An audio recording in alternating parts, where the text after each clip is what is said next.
जय श्री राम भक्तों आज हम इस वीडियो के माध्यम से बात करेंगे हरियाली तीज के बारे में।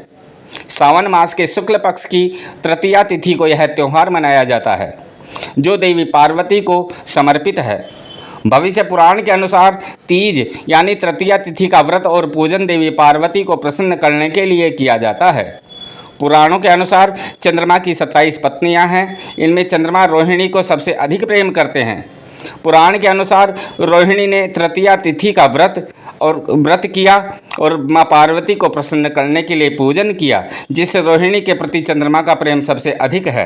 भक्तों, सावन के मास में जो कुंवारी कन्याएं और सुहागन स्त्रियां तृतीया तिथि को हरियाली तीज की कथा सुनती हैं और देवी पार्वती और भगवान शिव के साथ पूजा करती हैं, उन्हें मनोनुकूल जीवन साथी की प्राप्ति होती है।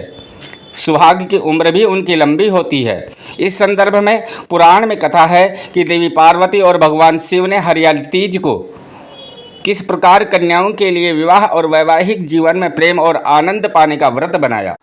भक्तों, देवी पार्वती अपने पूर्व जन्म में दक्ष प्रजापति की पुत्री सती थी।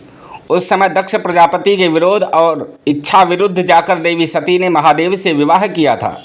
दक्ष प्रजापति भगवान विष्णु से देवी सती का विवाह करवाना चाहते थे, लेकिन देवी सती भगवान शिव को अपना पति मान चुकी थी। अंत में पुत्री की खातिर दक्ष प्रजापति को भगवान शिव के साथ सती का विवाह करना पड़ा, लेकिन दक्ष प्रजापति फिर भी शिवद्रोही बने रहे। भक्तों, एक समय दक्ष प्रजापति ने भव्य यज्ञ का आयोजन किया, जिसमें सभी देवी देवताओं, नाग, किन्नर, गंधर्व, ऋषियों को आमंत्रित किया। त्रिलोक में दक्ष प्रजापति के यज्ञ की चर्चा होने लगी।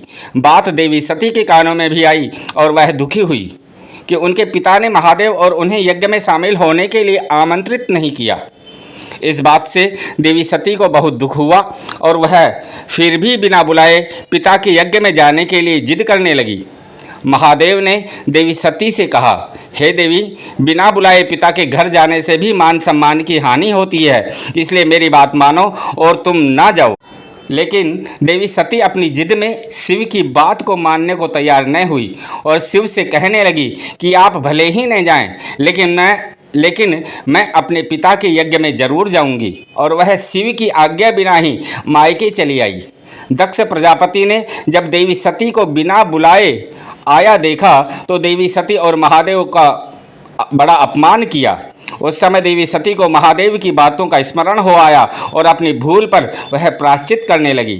सती ने कहा कि महादेव के मना करने पर भी मैं यहाँ आई और मेरे कारण मेरे पति का अपमान हुआ, अतः अब किस मुंह को लेकर मैं शिव के समक्ष जाऊंगी।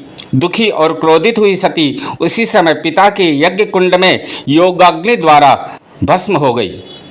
देवी सती के अग्निकुंड में देह त्याग की सूचना मिलते ही भगवान शिव अत्यंत क्रोधित होकर वीरभद्र को प्रकट किया, जिसने दक्ष प्रजापति के यज्ञ को नष्ट कर दिया। इसके बाद शिवजी घोर साधना में लीन हो गए। इधर देवी सती को भगवान शिव की आज्ञा का उल्लंघन करने का दंड भी मिला और उनका कई जन्म होता रहा। इस तरह देवी सती के 108 जन्म हुए। 107 जन्मों तक वह भगवान शिव को पुनः पति रूप में पाने के लिए तपस्या करती रही। 108वें जन्म में देवी सती का हिमालय की पुत्री पार्वती के रूप में जन्म हुआ। और भक्तों, इस जन्म में देवी पार्वती ने भगवान शिव को पति रूप में पाने के लिए सावन में मृत्तिका से शिवलिंग का निर्माण करके भक्ति भाव से शिवजी की पूजन किया और तपस्या में लीन हो गई। देवी पार्वती की तपस्या से अंत में प्रसन्न होकर हरियाली तीज पर भगवान शिव प्रकट हुए और देवी पार्वती को वरदान दिया कि तुम मेरी अर्धांगिनी बनोगी। इस तरह देवी हरियाली तीज के दिन देवी पार्वती को भगवान शिव से मनोनुकूल प्राप्ति का वरदान मिला। इसके बाद भगवान शिव ने देवी पार्वती के आग्रह पर कहा कि जो कुंवारी कन्या हरियाली तीज का व्रत करेगी, जो सुहागन स्त्री हरियाली तीज का व्रत करेगी, शिव और देवी पार्वती की पूजा करेगी, उसे कामना के अनुसार सुयोग्य पति मिलेगा, उसके सुहाग की उम्र लंबी होगी। जो सुहागन महिलाएं हरियाली तीज का व्रत करेंगी, उनका वैवाहिक जीवन प्रेम और सुख से भरा रहेगा। कमेंट बॉक्स में हर हर महादेव जरूर लिखें। अधिक जानकारी और जनपत्र विश्लेषण के लिए संपर्क करें ज्योतिषाचार्य सुरेंद्र पारिक।